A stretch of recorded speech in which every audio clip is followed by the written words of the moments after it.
In today's video, I'm going to teach you how to tag someone in Microsoft Planner. Whether you're organizing tasks for a project or just trying to keep your team in sync, knowing how to effectively use tagging in Planner can be a game changer for your workflow. So, let's dive into this simple process. To start off, you'll want to open up your web browser. It can be any browser you prefer, such as Chrome, Firefox, or Edge. In the search bar, type Microsoft Planner and hit Enter.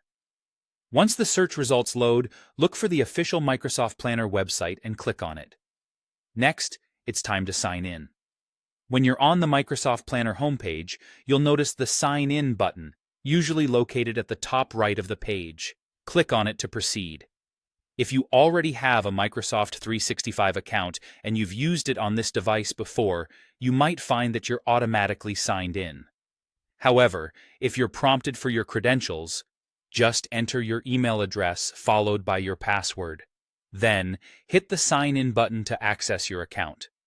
Once you're in, navigate to the specific plan you want to work with. If you have multiple plans, they should all be listed in your Planner hub. Click on the plan you're interested in to open it up. You'll see a list of tasks associated with your plan. Click on the task that you want to work with to open its detailed view. In this view, you'll find various sections, and one of those sections is the Comments area.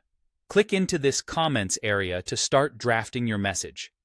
Now, here comes the crux of tagging. In the Comments section, you simply type the @ symbol. This is the universal symbol for tagging, and once you've typed it, start typing the person's name whom you wish to tag. Microsoft Planner will help you out by providing a list of suggestions based on what you've typed.